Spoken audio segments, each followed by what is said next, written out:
कासगंज में एक बहुत बड़ा जमींदार रहता था। उस जमींदार की बहुत बड़ी हवेली थी। उस हवेली में बिलुआ और गबरू नाम के दो व्यक्ति काम किया करते थे। बिलुआ स्वभाव से चतुर और मक्कार किस्म का व्यक्ति था, तो वहीं गबरू एक बेवकूफ छोटे कद का बहुत भोला व्यक्ति था। बिलुआ जमींदार के कमरे की सफाई कर रहा था कि तभी जमींदार उसे आवाज लगाता है। अरे बिलुआ, ओ बिलुआ, अरे कहाँ मर गया रे? आवाज दे देकर मेरा तो गला ही सूख गया। जल्दी से मेरे लिए एक गिलास पानी लेकर आ। पता नहीं इस जमींदार को कितनी प्यास लगती है। इसे तो हर 10 मिनट बाद पानी चाहिए। एक नौकर तो ऐसे पानी देने वाला ही रख लेना चाहिए इसको। है बिलुआ, कहाँ मर गया रे? जल्दी आ। जी मालिक, बस अभी आया। बिलुआ तुरंत एक गिलास पानी लेकर जमींदार के कमरे में पहुंच गया, मगर उसने देखा जमींदार पानी पी रहा था। मालिक, जब आपके पास पानी था तो आपने मुझसे क्यों मंगाया? बेवकूफ कहीं के, तुझे आवाज लगा लगा कर मेरा गला सूख गया। मुझे फिर गबरू को आवाज लगानी पड़ी। बिलुआ गबरू को गुस्से से देखता हुआ बड़बड़ाता हुआ वहाँ से चला गया। वो अंदर ही अंदर गबरू से बहुत जलता था। इस गबरू ने तो मेरा जीना हराम कर रखा है। हमेशा मुझे जमींदार के सामने बेइज्जत करने का बहाना ढूंढता रहता है। एक बार मौका मिला तो इसे अच्छा सबक सिखाऊंगा। शाम को बिलुआ अपना जल्दी जल्दी काम खत्म करके वहाँ से चल दिया। रास्ते में बिलुआ को कनुआ नाई मिल गया। अरे क्या हाल है बिलुआ भैया? आज कैसे गुस्से में चले जा रहे हो? लगता है जमींदार ने आज तुम्हें फिर से खरी खोटी सुना दी है। तुम्हें क्या कनुआ भैया, तुम अपने काम से काम रखो। वो तो सब ठीक है बिलुआ भैया, लेकिन यहाँ इस तरफ काहे को जा रहे हो? तुम्हारा घर तो दूसरी तरफ पड़ता है ना। तुम्हें इससे क्या मतलब है? तुम्हारी जासूसी करने की आदत नहीं जाती। मैं जानता हूँ जरूर चंपा से मिलने जा रहे होगे। अभी अभी उसे ही मैंने देखा था पेड़ के पास। जब सब कुछ जानते ही हो तो पूछना जरूरी है। हम तेरे गांव के तुम्हारे शुभ चिंतक, किसी दिन चंपा के पिता को तुम्हारे बारे में पता लग गया ना तो तुम्हारी चप्पलों से पीट पीट कर हालत खराब कर देंगे, बता रहे हैं। हाँ, अरे ऐसा बिल्कुल नहीं होगा। मैं तुम्हें एक राज की बात बताता हूँ बिलुआ भैया। चंपा का चक्कर तुमसे नहीं बल्कि गांव के ही रईस जादे बिल्लू से भी चल रहा है। वो सिर्फ तुम्हें बेवकूफ बना रही है, बेवकूफ। वो तुमसे विवाह नहीं करेगी, बता रहे। कनुआ नाई की बात पर बिलुआ बुरी तरह से झुंझला गया। अरे वो मुझसे विवाह करे या ना करे, है तुम्हें इससे क्या? तुम अपने काम से काम क्यों नहीं रखते भैया? अब रास्ता छोड़ो मेरा, जाने दो मुझे। कनुआ नाई ने हंसते हुए उसका रास्ता छोड़ दिया और बिलुआ सीधा एक पेड़ के पास पहुंच गया, जहाँ पर चंपा उसका इंतजार कर रही थी।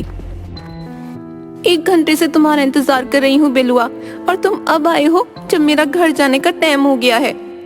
अरे बड़ी मुश्किल से तो आया हूँ, वरना उस जमींदार का बस चले तो मुझसे 24 घंटे काम करवाए। बहुत बहाने हो गए। पहले ये बताओ, तुमने आज मुझसे वादा किया था तुम मुझे नौलखा हार पहनाओगे। कहाँ है मेरा नौलखा हार? तेरा दिमाग ठीक है चंपा? नौलखा का हार तो तू ऐसे मांग रही है जैसे कि बाजार में 4-5 रुपए का बिकता हो। मुझे कोई मतलब नहीं बिलुआ, मुझे नौलखा हार चाहिए, फिर चाहे तुम चोरी करके लाओ कि डाका डाल के। तू अच्छी तरह से जानती है चंपा कि मैं जमींदार के यहाँ पर काम करता हूँ, मैं कोई जमींदार नहीं हूँ।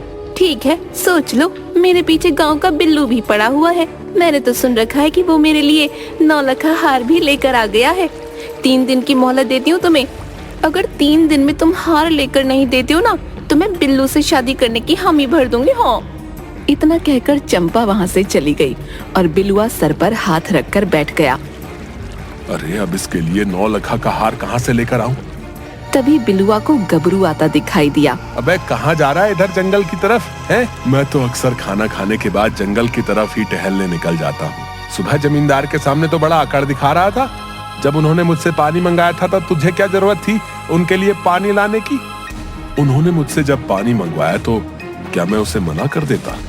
आखिरकार मैं उनके यहाँ पर काम करता हूँ, वो मुझे तनख्वाह देते हैं। चुप कर, बड़ा जमींदार का चमचा बना फिरता है। भगवान ने तो तुझे ना शक्ल दी अच्छी है और ना ही सूरत। एक तो तू काला, ऊपर से नाटा भी। पता नहीं जमींदार ने तुझमें ऐसा क्या देख लिया जो तुझे काम पर रख लिया है। बिलुआ की बात सुनकर गबरू उदास हो गया। अगर भगवान ने मुझे ऐसा बनाया है तो इसमें मेरी क्या गलती है? बिलुआ, भगवान कोई भी चीज पूरी नहीं बनाते और जमींदार ने मुझे मेरी ईमानदारी और मेहनत देखकर काम पर रखा है, समझे? तो कहना चाहता है कि मैं ईमानदार नहीं हूँ? मैंने ऐसा तो नहीं कहा। तुम ही मेरी हमेशा बुराई करते रहते हो, मेरे खिलाफ जमींदार के कान भरते रहते हो। मैं तो तुमसे कोई मतलब नहीं रखता। मैं तो किसी से भी नहीं बोलता कि तुम यहाँ चोरी छुपे सुखिया चाचा की बेटी चंपा से मिलने आते रहते हो। अच्छा, तो तुझे ये जलन है कि मैं चंपा से प्यार करता हूँ और तुझे चंपा घास तक नहीं डालती है? मैं तो ऐसा सोचता भी नहीं। सोचने से पहले अपनी शक्ल और अपना कद जरूर देख लेना, बदसूरत नाटा कहीं का। इतना कहकर बिलुआ गबरू का मजाक उड़ाते हुए वहाँ से चला गया और गबरू उदास होकर जंगल की ओर चल पड़ा। अगले दिन गबरू जमींदार के यहाँ काम पर चला गया और बिलुआ अभी तक काम पर नहीं आया था। गबरू हवेली के फर्श पर पोंछा लगा रहा था कि तभी जमींदार की पत्नी आशा गबरू के पास आकर बोली, अरे गबरू, जरा इधर तो आओ, तुमसे एक बहुत जरूरी काम है। जी मालकिन, अभी आया। मैं बिलुआ का इंतजार कर रही हूँ, लेकिन लगता है वो तो नहीं आएगा। सुनो, ये सोने का हार है, पूरे 25 तोले का है। इसे गांव जाकर सुरेश सुनार को दे आओ और सुनो, संभाल कर ले जाना। मालकिन, ये तो बहुत महंगा है। तुम्हें गिफ्ट नहीं कर रही हूँ, इस हार का कुंडल टूट गया है। मैंने सुरेश से बात कर ली है, उसको बोल दिया है कि तुम्हें भेज रही हूँ मैं इसी के साथ। इतना कहकर जमींदार की पत्नी वहाँ से चली गई और बिलुआ ये सब कुछ चुपके से देख रहा था। तभी जमींदार के चीखने की आवाजें आने लगीं। बिलुआ, बिलुआ, कहाँ मर गया तू? जल्दी से मेरे लिए एक गिलास पानी लेकर आ। मगर बिलुआ ने उसकी बात को अनसुना कर दिया, क्योंकि बिलुआ जानता था कि कुछ देर बाद जमींदार गबरू को आवाज लगाएगा और बिलुआ के दिमाग में कुछ और ही चल रहा था। अरे गबरू, ये बिलुआ पता नहीं कहाँ मर गया, तू ही मेरे लिए एक गिलास पानी ले आ। जमींदार की आवाज सुनकर गबरू जैसे ही जमींदार की ओर कमरे में बढ़ा, तभी बिलुआ उसके सामने आ गया। अरे गबरू, तुम्हारे हाथ में क्या है गबरू? अच्छा हुआ तुम आ गए बिलुआ भैया, मालकिन तुम्हारा ही इंतजार कर रही थी। मालकिन ने ये हार सुनार के यहाँ देने के लिए दिया था। लाओ, इसे मैं दे आता हूँ, तुम जाकर तब तक जमींदार साहब को पानी दे आओ। है तुम इसे पकड़ो बिलुआ भैया, मैं अभी 5 मिनट में आता हूँ। इतना कहकर गबरू जमींदार के कमरे की तरफ चला गया और बिलुआ के होठों पर मक्कारी की मुस्कुराहट आ गई। कुछ देर बाद जब गबरू वापस आया तो उसने देखा कि बिलुआ वहाँ पर नहीं था। गबरू को खड़ा देखकर आशा ने पूछा, तुम अभी तक यहीं हो? जी मालकिन, हार बिलुआ भैया ले गए। तभी आशा को बिलुआ दरवाजे पर खाली हाथ दिखाई दिया। हार कहाँ है? कौन सा हार मालकिन? मैं तो अभी अभी आया हूँ। ये क्या बोल रहे हो बिलुआ भैया? अभी अभी तो तुमने हार लिया था। पागल हो क्या है मालकिन? मैं तो अभी अभी आपके सामने ही आया हूँ। आशा बुरी तरह से चीखने लगी, अजी सुनते हो, बाहर आओ, तुम्हारा ये लड़ेंता गबरू तो चोर निकला। आशा की बात सुनकर जमींदार बाहर आ गया। क्या हुआ? क्यों कुत्ते की तरह भौंक रही है? मैं कुत्ते की तरह भौंक रही हूँ? कुत्ता तो तुम्हारा ये लड़ेता है, पूरे 25 तोले का हार हड़प गया। मैंने कुछ नहीं किया मालिक, मैंने वो हार बिलुआ भैया को दिया था। लेकिन मालिक, मैं तो अभी अभी मालकिन के सामने आया हूँ, चाहे तो मालकिन से पूछ लो। बिलुआ सही कह रहा है। मक्कार नाटी, एक तो तुझे काम पर रखा, ऊपर से तूने मेरे ही घर चोरी कर ली। मेरी बात का यकीन कीजिए। तभी जमींदार ने अपने 4-5 गुंडे बुला लिए और उनकी ओर देखकर बोला, मारो इसको। उन सब ने गबरू को बुरी तरह से पीट डाला। ये देखकर बिलुआ बहुत खुश हो रहा था। कल तक 25 तोले का हार अगर मेरे पास नहीं आया तो तेरे घर वालों को धक्के देकर तेरे घर से बाहर निकाल दूंगा और तेरे घर पर कब्जा कर लूंगा। गबरू रोता हुआ चुपचाप जंगल की ओर चला गया। वो जंगल के तालाब किनारे बैठा रो रो कर अपने आप से बातें करने लगा। 25 तोले का हार मैं जमींदार को कहाँ से ला कर दूं?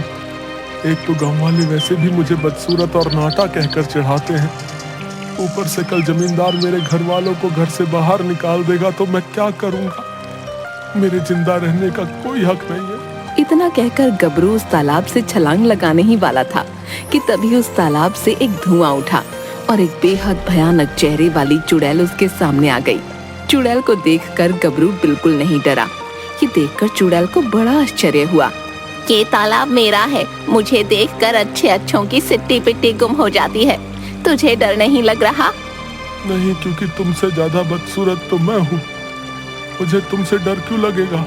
किसने कहा कि तुम मुझसे ज्यादा बदसूरत है? गाँव वालों ने। चुड़ैल अपनी आंखें बंद कर लेती है और अपने जादू के जोर से गबरू के साथ हुई घटना को देख लेती है। तो तू मरना चाहता है? हाँ, मेरे जीने का कोई मकसद नहीं।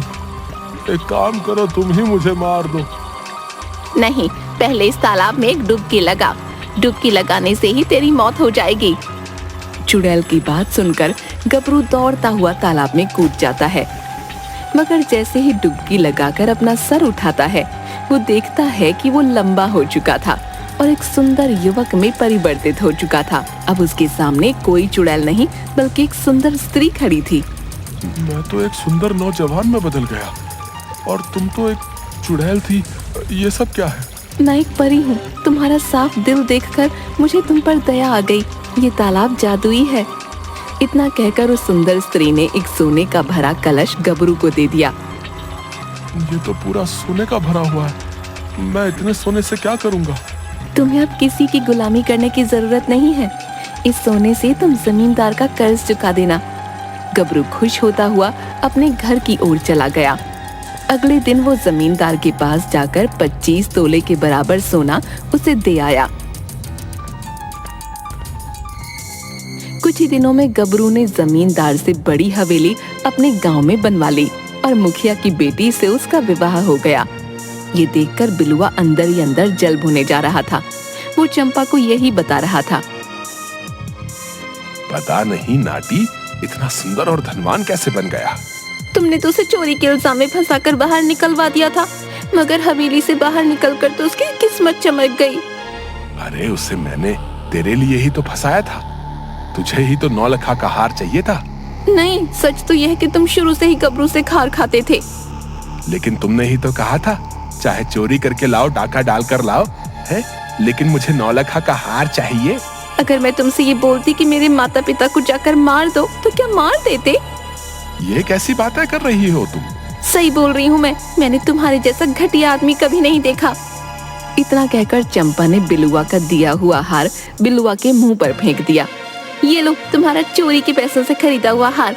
मैं बिल्लू से शादी कर रही हूँ।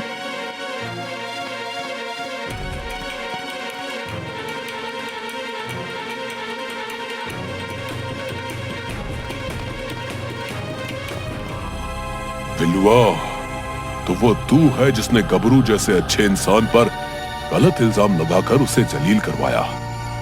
मुझे तुझसे ये उम्मीद नहीं थी। इतना कहकर जमींदार ने वो हार बिलुआ से छीन लिया और अपने आदमियों से बोला, देखते क्या हो, कुचल डालो इसे, मार मार कर भरता बना दो इसका। बिलुआ अपनी जान बचाने के लिए उसी जंगल की ओर भागा जिस जंगल में गबरू गया था। जमींदार के आदमी जंगल के बीच अचानक रुक गए। उनमें से एक आदमी बोला, अरे इसके आगे जाने बेकार है, इसके आगे कोई नहीं जाता। कहते हैं कि यहाँ पर एक चुड़ैल का राज है। सभी लोग वापस चल दिए और बिलुआ दौड़ता हुआ उसी तालाब के पास चला गया। तभी तालाब के पास जाते ही एक काला धुआं उठा। उसमें से एक भयानक शक्ल वाली चुड़ैल निकलकर बाहर आ गई। मेरे तालाब के पास तू क्या कर रहा है? बिलुआ चुड़ैल को देखकर पूरी तरह से घबरा गया। चुड़ैल ने अपनी आंखें बंद करके बिलुआ के बारे में सब कुछ जान लिया। अचानक वो सुंदर स्त्री के रूप में परिवर्तित हो गई। ये देखकर बिलुआ बहुत हैरान रह गया। कौन है आप? कुछ समय पहले तुम्हारा दोस्त गबरू यहाँ आया था और इस तालाब में डुबकी लगाकर सुंदर युवक और बेहद अमीर हो गया। अच्छा, तो इसका मतलब उसके सुंदर और अमीर होने का ये राज है। अगर मैं भी इस तालाब में डुबकी लगाऊं तो क्या मैं भी अमीर और सुंदर हो जाऊंगा? अगर तेरे दिल में किसी के प्रति कोई मैल और कपट नहीं होगा तो वाकई उसके जैसा हो जाएगा। मगर याद रखना, अगर तू कपटी हुआ तो इसका उल्टा होगा। मेरे दिल में किसी के लिए कोई बैर और कपट नहीं है। इतना कहकर बिलुआ ने उस तालाब में कूद लगा दी। मगर जैसे ही उसने तालाब में डुबकी लगाई और अपना सर ऊपर उठाया, उसने देखा कि उसके पूरे शरीर में जानवरों जैसे बाल निकल आए। ये मुझे क्या हो गया? मैं तो बदसूरत हो गया। दरअसल इस तालाब के अंदर एक खासियत है बिलुआ। मनुष्य जो अंदर से होता है, ये तालाब उसके शरीर को वैसा ही बना देता है। गबरू का दिल बेहद अच्छा और साफ सुथरा था, इसलिए उसका शरीर भी सुंदर हो गया। मगर तेरा दिल दूसरों के लिए कपट और मैल से भरा है, इसलिए तेरा शरीर भी ऐसा ही हो गया। मुझे माफ कर दो, मुझे पहले जैसा ही कर दो। अब ऐसा मुमकिन नहीं बिलुआ, अब तू सारी जिंदगी ऐसे ही रहेगा। बिलुआ रोता हुआ वहाँ से बाहर निकल आया और सारी जिंदगी उसने जंगल में ही रहकर काटी।